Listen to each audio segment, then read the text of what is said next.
प्रिय प्रतियोगी साथियों, नमस्कार। स्वागत है आपका अपने YouTube channel RCI the study point में।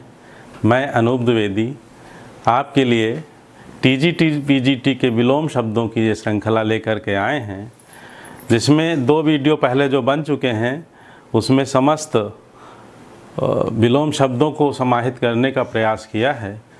आप उनको उठाकर देखेंगे यदि तो जितने भी विगत वर्षों के पेपर आए हैं, चाहे ARO हो, TGT PGT हो अथवा अन्य किसी परीक्षा में, उसमें से ही आपको प्रश्न का उत्तर मिल जाएगा। तो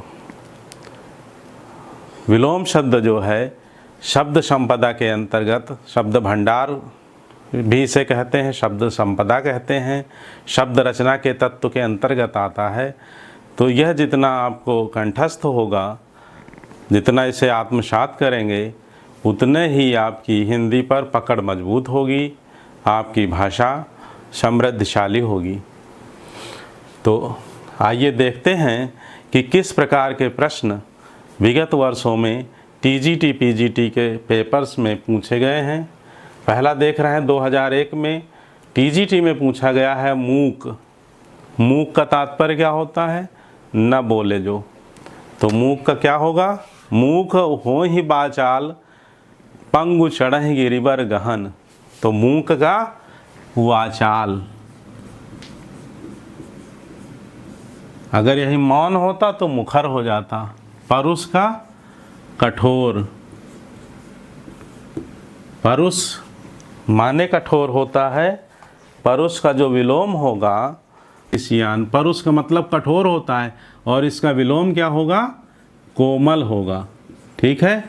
परुष का तात्पर्य होता है कठोर। याद रखिए, परुष और पुरुष में अंतर है। शब्द युग्म के अंतर्गत आप देख सकते हैं इसमें भिन्नता। उसका भी हमारे 2-3 वीडियोस के भी पड़े हुए हैं। तो उसमें भेद बताया है कि परुष क्या है, पुरुष क्या है, पौरुष क्या है। जंगम। जंगम का तात्पर्य है चलता फिरता। चलता फिरता। तो इसका विलोम क्या होगा? स्थावर। स्थावर का मतलब जो स्थिर हो। ठीक।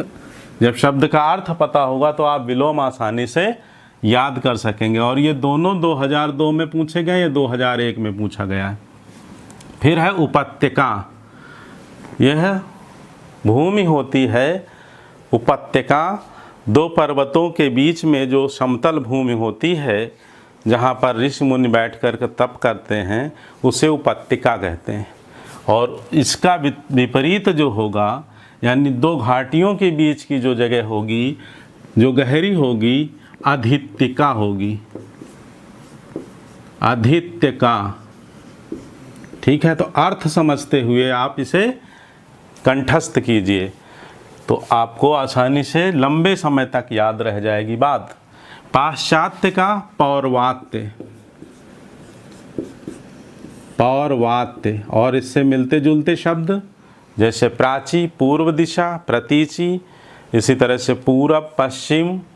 यह सब जो है 2 जो वीडियो इसके अतिरिक्त पड़े हुए लगभग 1 घंटे के, और उसमें 300-400 विलोम शब्दों को संकलित किया है। उनका आप अवलोकन कर सकते हैं, श्रवण कर सकते हैं और सीख सकते हैं। दिवस का क्या होगा? जैसा कि इसके ऑप्शन में दिया था, रात नहीं था, रात्रि भी नहीं था। दिवस का रात्रि होता है, लेकिन उसमें ऑप्शन में विभावरी था, जो रात्रि का ही पर्यायवाची है। बीती, विभावरी, जागरी। तो विभावरी।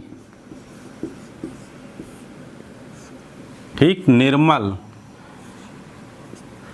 निर्मल का तात्पर्य होता है स्वच्छ। इसका विपरीत होगा मलिन। क्या होगा? मलिन। ये दोनों 2004 में आए हैं। उद्यम। उद्यम का विलोम क्या होगा? आलसी। आलस्य। क्या होगा? आलस्य। ये भी 2004 में पूछा गया। फिर महान। महान का विपरीत होता है क्षुद्र या तुच्छ। द्युति। द्युति का तात्पर्य क्या होता है? चमक, या जब प्रकाश है द्युति तो विलोम होगा अंधकार। ठीक है, और यह 2004 में आया है। स्वार्थ परमार्थ 2005 में पूछा गया है, टीजीटी का प्रश्न है। प्रत्यक्ष परोक्ष। इसके बाद अभिज्ञ, ये कई बार 2005 टीजीटी, 2009 टीजीटी और पीजीटी 2005 में प्रश्न पूछा गया है। देखिए कितना महत्वपूर्ण है, बहुत पूछा जाता है। तो अभिज्ञ का होगा अनभिज्ञ। ठीक है, अनभिज्ञ। अपव्यय मितव्यय, क्या होगा? मितव्यय 2009 में पूछा गया है। ये अनभिज्ञ यानी अभिज्ञ का 2005 में, 2009 में 2 बार यहाँ लगातार रिपीट हुआ है, क्योंकि 5 के बाद पेपर 2009 में हुआ था। फिर आचार, आचार का क्या होगा? अनाचार, ये भी 2009 में है। फिर आवरण अनावरण, ये भी 2009 में आया है। फिर गमन, गमन का विलोम आगमन, क्या हो जाएगा? आगमन 2009 में पूछा गया है। अब आइए इधर देखते हैं, 2011 में प्रश्न पूछा गया अर्वाचीन। अर्वाचीन का विलोम क्या हो जाएगा? अर्वाचीन प्राचीन, प्राचीन का अर्वाचीन, नवीन का प्राचीन, उपजाऊ का ऊसर, ठीक, या अनुपजाऊ, आसक्त का विरक्त। ठीक, संसार में आसक्त होना और संसार से विरक्त होना, जैसे सन्यासी संसार से विरक्त होते हैं। ठीक, कुटिल, कुटिल का ऋजु, कुटिल का विपरीत क्या होगा? ऋजु होगा। आर्द्र का विपरीत शुष्क होगा, शुष्क, आर्द्र शुष्क। परुष का फिर दोबारा पूछा गया, ये परुष कोमल, यहाँ परुष का फिर ये 2013 में पूछा गया है, यहाँ भी कोमल। आह्वान, आह्वान का विसर्जन, विसर्जन। स्वप्न का, ये 2013 का प्रश्न है, जागरण, स्वप्न का विपरीत जागरण। तो ये देख रहे हैं आप, ये लगभग सारे प्रश्नों के उत्तर आपको, जो इसके पूर्व मैंने 2 वीडियो बनाए हैं विलोम शब्द के, उसमें मिल जाएंगे। आप उसका श्रवण कर सकते हैं, वहाँ सीख सकते हैं, बार बार दोहरा करके उसे रिपीट करके सुन करके याद कर सकते हैं। औरस, औरस पुत्र होता है अन्य माता के उदर से उत्पन्न, और इसका विपरीत होगा जारज। ठीक, औरस पुत्र के लिए कहा जाता है औरस पुत्र। आमिष बहुत बार बताया है, निरामिष। आमिष का मतलब मांसाहारी और निरामिष का तात्पर्य शाकाहारी, जिसमें ऐसा भोजन जिसमें मांस ना हो। तिमिर, तिमिर का क्या होगा? आलोक, आलोक का तिमिर, प्रकाश का अंधकार। स्थावर का फिर देखिए 2004 पीजीटी में आया है, यहाँ भी आया है, कितना रिपीट, कितनी बार? 2002 में और यहाँ 2004 में। तो कितने महत्वपूर्ण शब्द हैं। स्थावर का जंगम, जंगम माने चलता फिरता। मुद मंगलमय संत समाजू, जिम जग जंगम तीरथ राजू। ठीक है, मुदित करने वाला मंगलमय साधु समाज होता है, वह चलता फिरता तीर्थराज प्रयाग होता है, जो चलते फिरते लोगों को का उद्धार करता है, भला करता है। महात्मा क्या होगा इसका? दुरात्मा, महात्मा का दुरात्मा 2004 में आया है।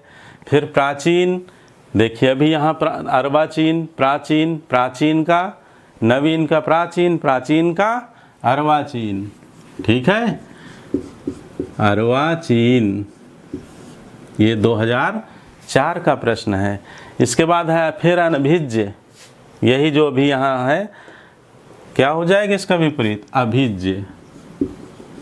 अभिज्य इसे आप ज्ञा पढ़ते हैं, लेकिन इसका शुद्ध रूप जो है ज्ञा नहीं है, ज्ञा नहीं है, ज्या है। कृतज्ञ, कृतघ्न, कृतघ्न, ठीक। उपकार को मानने वाला कृतज्ञ, उपकार को न मानने वाला कृतघ्न। अथ, अथ का विपरीत इति, यह भी मिल जाएगा आपको। उत्थान बहुत आसान है, उत्थान का विपरीत पतन। उत्थान का मतलब आगे बढ़ना, पतन का मतलब नीचे गिरना। उल्लास, उल्लास का विपरीत नैराश्य। प्रफुल्ल का विपरीत है म्लान। उल्लास का विपरीत नैराश्य। मूक वाचाल, मूक हो ही वाचाल, पंगु चढ़े गिरिवर गहन, 2016 में, और यहाँ मूक 2001 में। देखिए दोनों ये प्रश्न रिपीट होते हैं, इसलिए उनको अच्छे से देख करके सीख करके जाइएगा प्रश्न पत्र को हल करने के लिए, जिससे हो सकता है इसमें से कोई शब्द रिपीट हो जाए और आपका उत्तर सही हो जाए। राजा का विपरीतार्थक नहीं है, इसमें कह रहा है रानी, रंक, सेना और प्रजा। तो राजा का प्रजा भी होता है, रंक भी होता है और रानी, तो इसमें क्या उत्तर सही होगा? सेना नहीं है, ठीक है। तो अगली श्रृंखला जो है लेकर के हम आएंगे टीजीटी और पीजीटी के महत्वपूर्ण प्रश्नों की। तब तक इसे पढ़ते रहिए, सीखते रहिए, मस्त रहिए, व्यस्त रहिए।